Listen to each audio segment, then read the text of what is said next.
Hello, everyone. Welcome to Developing Palates. I'm Aaron Loomis coming to you from the Drew Estate Studio. With me today is Jiunn, Lou, Seth, guys, and from the Villiger Cigar Studios, John McTavish. How you guys doing?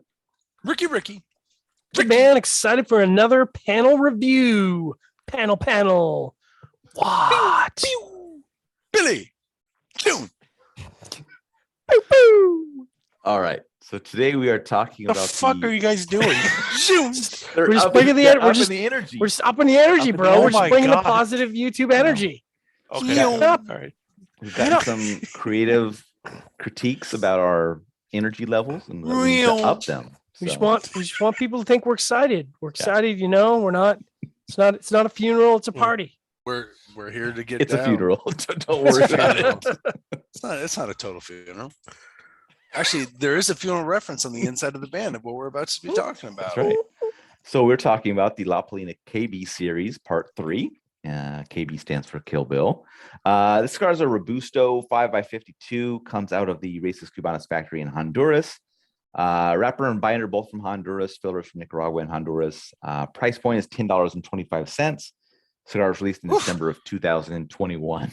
Sorry. Did you say it was $10.20? $10.25. Okay. It's not Nowadays, that's not bad. That's not bad. It's not bad at all. But like, it's when you look, we have to look at how you have to buy these things. It comes in like a 30 count. Doesn't it come in a huge? We bought these, right? Yeah, Just so we bought everyone these. knows. Yeah. Yeah. So I just want everyone You to can buy singles. You don't have to buy Oh, you them. can buy yeah, but I singles, just want sure. everyone to know that like there's 4 guys, $10.25 a guy. Just in case somebody's like, and get free cigar. 4 guys, $10.25 each. Okay, just want everyone to be aware. All right, June, take us through your experience with this cigar. All right. So this is a waste of money. I thought the profile was very disorganized. Like there's a mix mash of flavors that didn't really make sense to me. So you got it's a very highly cedar construction paper kind of forward note. And then they had this like funky, gamey like meatiness to it as well. And then and typically, if the mouth draws and finish sucks, there's typically a redeeming quality in retrohales for me, like pretty much all the time, except for this cigar. So I still got a lot more white pepper to it, so it became spicier, which is which typically happens, but it also had that same construction paper note that I really hate in cigars. So this was no good. This gotta look for part 4, even though there was never a part 4. I don't know why they're coming out with a part 4. All right, Seth. When you think of construction paper, all right, like you're thinking of like the construction paper from art class and so forth. Yeah. Yeah, like the ones where you close your eyes for a second. All right, No. imagine yourself holding that paper. Yeah. All right, and you have scissors and you're cutting it. Can you hear what it sounds like? Can Yeah. you remember that noise? That Yeah, crunching I do. sound. Of course I do. It's not a great noise. That's a great noise. Yeah, I love that's a that, childhood dude. It's- memory. I know. There you go. See, look at that. A Look at core the me- energy it's a we're core bringing to memory. this. It is a core memory. Gosh, where were we going with this? Is it my turn? It's Am your I up? turn. It's your turn. It's So- I cede the floor to Seth. He thinks it's disorganized. I think his cardboard box room is disorganized. I'm scatterbrained. Listen, this was black pepper, earth, cocoa, hay and barnyard qualities. It started out medium full. Then it just second, third, there's a lot more cocoa, earth, wood, pepper. Then it really becomes full. Final third, it's like full on strength and body. I think it just gets too much. It touches the sun, a little too earth, lots of pepper, minerals. So then it just kind of went downhill. But the burn and draw were fantastic on the cigar. All right, John, what was your experience like? Were they though? It's interesting that Jiunn got so many notes that I had because I can't recall the last time I got meatiness out of a cigar. But like right off the hop, I said I got like a meaty nuttiness. And it's like Meaty nuts. meaty nuts in my mouth. Love It's like 'em. it's like a gaminess, like not like that's the way I would describe it. Like if you're eating Gamey nuts. gamey Yeah, nuts, like like protein, You're like eating, meat. eating nuts from game. deer, moose, Yeah. game, Goose. elk, goose. Mhm. So I was like, oh, that's an interesting flavor. And then it was largely wood with mild baking spices, and it was really kind of wood dominant. And as Jiunn said, I was like, well, maybe I just need to retrohale this a few times. And I'm like, okay, no, it's wood. And I'm like, okay, well, like it's not offensive. It's just there was no depth to it. It was like you're going to the well, and the well is only a foot deep, and they're like, okay, well, I guess if this is how we're going to start, maybe it'll be one of those cigars that develops more in the second third. And the second third developed a little bit, but it was like hay and wood, and then a little bit of tannins in the wood. And I'm like, okay, again, like it wasn't unpleasant. It's just, I'm going to the well. I'm like, it's $10.25. Let's get some more flavors in there. And then unfortunately, the last third for me was kind of a bitter wood, kind of earthy, unbalanced. And it just wasn't a good experience for me in the last third. I did unfortunately have some burn issues, which happens. It's a handmade product. What can you do? It turns out, what was it? Last year, Aaron was pulling all the duds. This year, I'm pulling all the duds. It's just how it goes, man. So I had to, I think I had to do 2 touch-ups because I had two canoes, and I usually let the canoe like really go before I have to touch it up. So, I know some people on social media have been like, you guys sit there with your lighters and you just smoke, and you got to touch it up with, I don't really care to touch up a cigar. So like, I'm basically going where, the canoe is getting to like 1.25 inches, 1.5 inches. I'm like, okay, it needs attention at this point. You And don't the want to dry, San Latano. it should have taken it to San Latano. Talk to AJ. Just kidding. I like those Alec Bradley people. Yeah, no. And the draw was slightly resistant, but certainly, very good. So overall, kind of average, maybe slightly below average experience for me. Aaron, what about you? Yeah, for me, the cigar started with toasted oak with light amount of earth and cinnamon. Cinnamon transitioned to a general baking spice fairly quickly, and some chalkiness joined a little bit later. Second third saw the baking spice depart, and the final third saw a mild black pepper join in. The first few draws of the cigar were pretty nice, but it quickly fell into kind of average as the cinnamon, turned into a general baking spice and kind of just maintained that level through the rest of the cigar. That was pretty mundane. Nothing really got my attention. Didn't bring me any fond memories of the previous 2 in the series.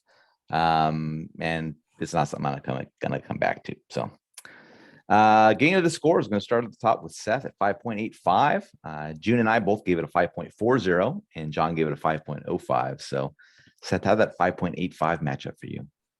Yeah, I mean that lines up, I think, fairly well.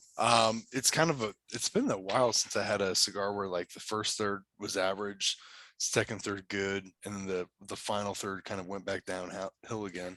Yeah. And it always makes for this. Yeah, you're always kind of stuck in like a limbo. You're like, Yep. I don't really know what to do with this. I just think it got too strong, I think, in the final third. At least my opinion. But it's a nice price cigar for a single. I think if you smoke the Kill Bills, the old Kill Bills, you should check them out again. I like Races Cubanas though, so yeah. All right, Jiunn, 5.4. This is not something I want to ever revisit. I don't care how it ages. Not touching it again. All right. Yeah, my same score. It matches up well. Average flavor profile throughout.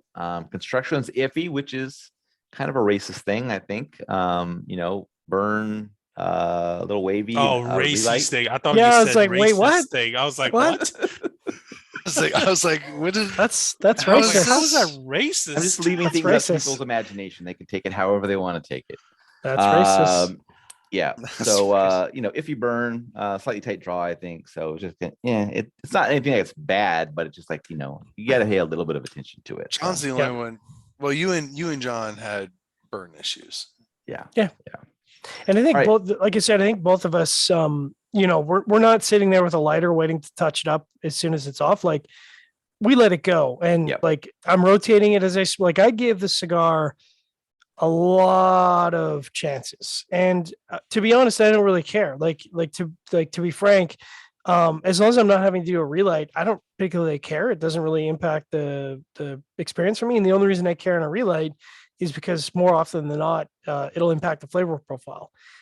In this case, I just think the the flavor profile was just really linear. And I was kind of hoping for more notes to develop as it went, but it really just didn't happen. So, like, I don't think it was, because a lot of people look at 505 and they're like, oh, here we go, surgeon hating again. And it's like, listen, as long as it scores in the 5 to 6 range, that's an average cigar. So what that means is, like, it's fine. And I happen to get, the one cigar that had a poor burn, but if you had a good burn, it would be, closer to Aaron's or, closer to the 535 mark. And, I would kind of classify that as like a catalog brand. Like, that's the kind of thing I would expect to get out of a catalog. It's perfectly fine. People smoke them all day long. They're very happy with them. And there you go. But for me, especially with La Palina, they've made a lot of good cigars that are way better than this, like way better than this. And I have some of them in my humidor. 10 years ago, yeah. Yeah, and I've still got them in my humidor, so maybe I'll light one up this Oh, week. now you're doing the whole like, okay, check out my stash. Yeah, Okay, this is the check out my stash. Did you know that I have a really good This stash of is- cigars? You guys should check out the Developing Palates video channel. I'll do a really cool swing by my dope ass humidor and all my. No, I won't do that because All it's of his arrogant La and rude. Palina and Olivas from 2012. I do have a lot of La Palinas though, legitimately.